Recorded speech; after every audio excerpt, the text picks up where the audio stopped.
What up, Cooks? It's the Hater once again, and it's time for Hater on the Road. That's right, Hater on the Road. More like Hater stuck in traffic, but nevertheless, you know what I mean? I wanted to do two videos about the rise and the fall of TNA. And because I have quite a lot to say about each topic, I figured it'd be better if they were two videos. Now, for those that don't know, because I don't really talk about it too much, there was a period of time, namely during like the TV run of TNA up until 2013 or so, when I stopped watching TNA. That's when I started law school. 2014 I started law school, and I just couldn't watch it because it wasn't on TV anymore. Like, they started putting it in like weird things, and I remember the day, like, it was still on TV, but I'm like, I'm not watching this, man. I got things to study for, right?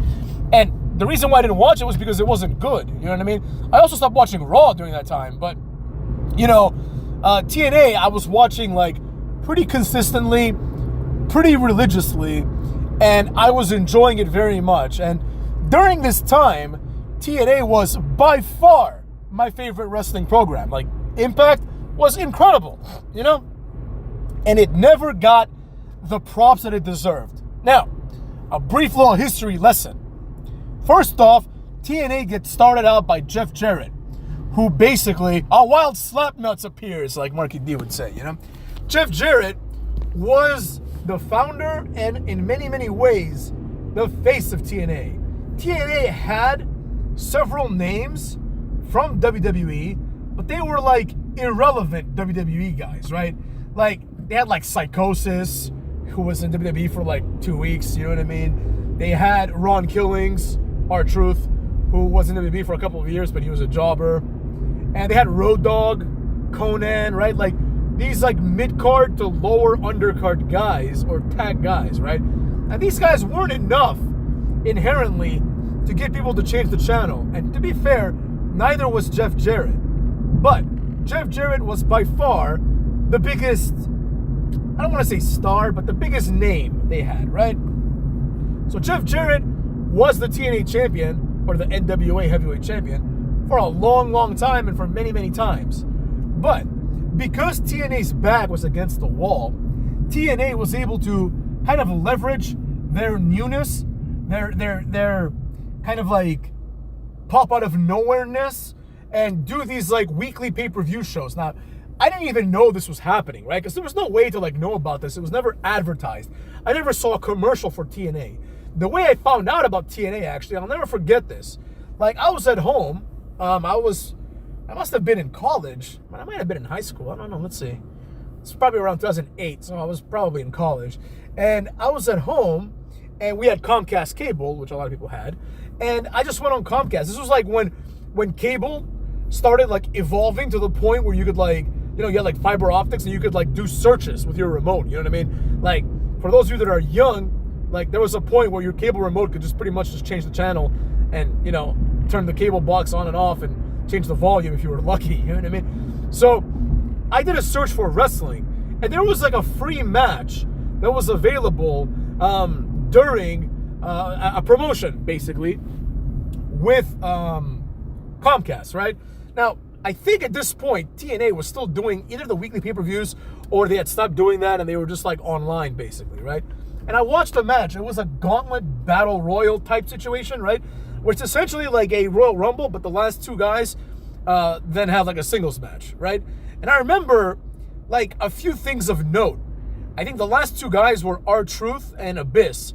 And I think Abyss ended up winning. He hit the black hole slam on R-Truth. But one of the things that I noticed was, oh my God, it's K-Quick, who now was just called Ron Killings. I'm like, wow, this guy's like still wrestling? Because I thought he was like 1,000 years old. Because, you know, I was young in the 90s, and now I was like 2008, 2007 maybe. So I'm like, wow, this guy's like must be ancient, you know? Funny enough, R-Truth still wrestles. Another thing that I noticed was the match itself was so unique. I'd never seen anything like it.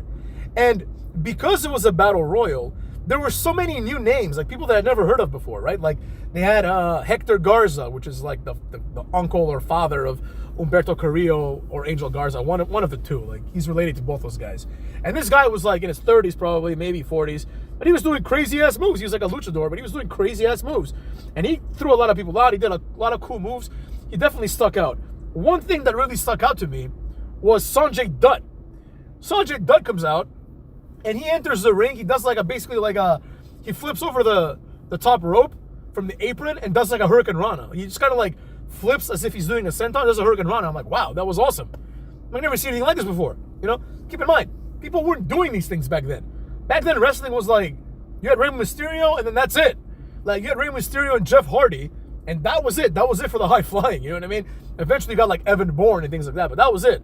Like, Kofi Kingston was considered this like epic high flyer, and like, I watched a Kofi Kingston match last week, and it's like everything he does is a botch. Like, I don't even think Kofi Kingston understands how wrestling works. Like, he's athletic, but he's awkward. Like, everything he does just looks like shit. But nevertheless, like, Sanjay Dutt, obviously stood out, and a few other people stood out. And what I liked was that it was so new and so fresh, 6 sides, etc., etc. Then I went on Comcast, and I found a few other things. There was like a Team Canada match. I was like, oh, cool, they're bringing back Team Canada. I thought it was like the WWE version, but it was like an entire new group called Team Canada. I was like, oh, this is cool. So like the second match I watched was like Bobby Roode and Eric Young versus like, I don't know, I think it was like the Naturals or something, right? So I'm like, okay, this is really good, and the match was really fun. So then I did some research, and I found out that it's like on Wednesdays, I think, they would like post a new episode on TNA.com. Now, the internet was like not new anymore, but the TNA website was still kind of shitty. You know what I mean? It still kind of had this like old school sheen to it, right? Which really added to the indie feel of TNA. And I really, really enjoyed that. I thought it was actually quite fascinating. And I remember like every Wednesday or Thursday, I would do my homework, like while I was in college, and I would just wait for this episode to drop. And then from that point forward, I was there for the ride. You know what I mean? Then they went on Spike TV for a 1-hour show, which was awesome. Then they made it a 2-hour show. And then that's when shit really hit the fan. At this point, I'd already had my favorites. I liked Christopher Daniels. I liked AJ Styles. I liked the 3 Live Crew, which was Conan, R-Truth, and Road Dogg.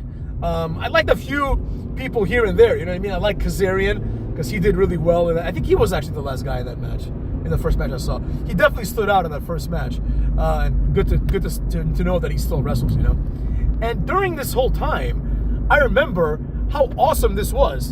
And TNA was just like every couple of months, they were doing something amazing, and it all came to a head at some pay-per-view where Christian Cage debuted, and Christian Cage at the time was my favorite wrestler, right? And no way could I have thought that I'd see someone as prominent as him go to TNA, right? So TNA was operating on all cylinders, you know what I mean? At this point, it was still a bunch of jobbers, largely. Like, it was like people like Raven, people like Rhino, people that like were jobbers in the WWE before they got fired, but that now, like, we're getting a second chance in TNA. I wasn't sure what this would mean, and I wasn't sure if I could take Rhino seriously as a contender. But, Jeff Jarrett was the champion for like the vast majority of time. He traded the title with Rhino and, Raven and things like that. And, you'd see like Kevin Nash and people like that popping up here and there, but it always felt temporary. Then they announced that there's a big signing. A big name is jumping ship. And I was like, who could it be? I never thought it was Christian, but it was Christian. And I remember being a little disappointed because I wanted to see him back in WWE, but I also thought to myself, wow, this actually feels like a big deal. He's going to be TNA champion because he was so massively over during this time. Like, in that year of his career, nobody was more over than Christian, right? And I'll never forget, like, the WWE game that year, he was like an 88 out of 100, and Edge was like an 84 or something, you know what I mean? So it was like the only time when Christian was like above Edge in the ratings in the video game, and he was like on par with the other main eventers. It was really good to see. But then after that, like, TNA still felt like, the little brother, right? And that's why I always compare it to AEW, because there's that one pay-per-view when CM Punk made his debut for AEW, and people kind of look at that as like this big deal, right? But the reality is that was just contrived. It was contrived nonsense. The biggest moment in TNA's history happened in some random ass, like pay-per-view, and I forget who it was. I think it was either Jim Cornette or Dixie Carter, but one of them comes out and says like, we have an announcement to make. And the announcement was like, we're going to have like this match next week or something, right? That was a pretty big deal of a match, but nothing crazy. And they're like, but that wasn't a big surprise. this is the big surprise. And they show this segment, right? And a recently released Kurt Angle just appears. And you're like, holy shit. I'm like, you start realizing it's Kurt Angle. You're like, oh my God, like no fucking way, right? And I think Sting already debuted too, which was a big deal. But Kurt Angle, I think Kurt Angle came first. I don't remember. But Kurt Angle, like, puts his mouthpiece on and he's like, oh, it's real. It's damn real, right? And you're like, oh my God, holy shit. We're getting prime Kurt Angle in TNA. Because this was Kurt Angle in his prime. And a lot of people don't realize this, but the best years of Kurt Angle's careers were definitely in TNA. And from that point forward, things were never the same again. TNA started growing like insanely, right? WWE brought back ECW. And I'll never forget this because it was on the Sci-Fi Network. So they brought back all these like ECW guys, most of whom were jobbers, but some of them were like big deals in ECW, like, you know, like the Sandman and things like that, right? Tommy Dreamer to an extent. RVD was already there, you know? And there was a match. It was like Sandman versus the Mummy. So some guy comes out dressed like a mummy, and Sandman just canes him to death and pins him. I'll never forget because it was like the reason why they had like mummies, zombies, they had Kevin Thorne, who was a vampire. This was all apparently part of the deal with Sci-Fi, because Sci-Fi is the science fiction network, right? So it's like they're like, we need some sort of science fiction element to justify having a wrestling program. So they put in all these like monsters, and then the next night, because TNA was on Wednesdays, the next night, the Dudley Boys, first of all, Rhino comes out, and he gets an ECW chant, right? He gets the mic, and he's like, fuck that shit, ECW's dead, right? Like, basically saying like that thing that we're presenting as ECW is not ECW, you know what I mean? So there was that. Then the Dudley Boys come out, Bubba gets the mic, and he's like, you know, this is where the real wrestling happens. And he's like, no zombies, no mummies, no gimmicks. And there was a guy who had a sign that said that. He stole it from that guy's sign, right? But it was awesome. Basically, it was like, none of that bullshit, you know what I mean? And it was the first time, and to some degree, I gotta give props to TNA for also making indie wrestling relevant again. Because no matter what you want to call it, this was an indie wrestling show. You know, these were indie wrestlers by and large, right? But now, all of a sudden, the main guys, you had Christian, you had Kurt Angle, you had Sting, you had the Dudleys, which are the best tag team of all time. So you had this growing roster. Meanwhile, during this time before these people, TNA had done a pretty good job of doing something that AEW has never done. That is establishing their own stars. They had established their own like mid-carders, like Christopher Daniels, but they had established AJ Styles as a star. They had established America's Most Wanted as like their tag team, like their Dudley Boys basically. They had established Petey Williams as like a cruiserweight, Chris Sabin, a bunch of these guys that were like the cruiserweights, the X Division guys. And they had also established that they were a legitimate wrestling company and that you could see something different here, which is another big thing. 6-sided ring, Ultimate X match, and they just kept getting better and better and better. You know what I mean? And there was a point, and this is not just me saying it, there was a point where TNA was a threat to WWE. Not kind of was a threat, not could have been a threat, they were a threat. Because WWE was tanking in the ratings, right? TNA, there were shows where they drew like over 2 million people, which AEW will never draw in their entire history, right?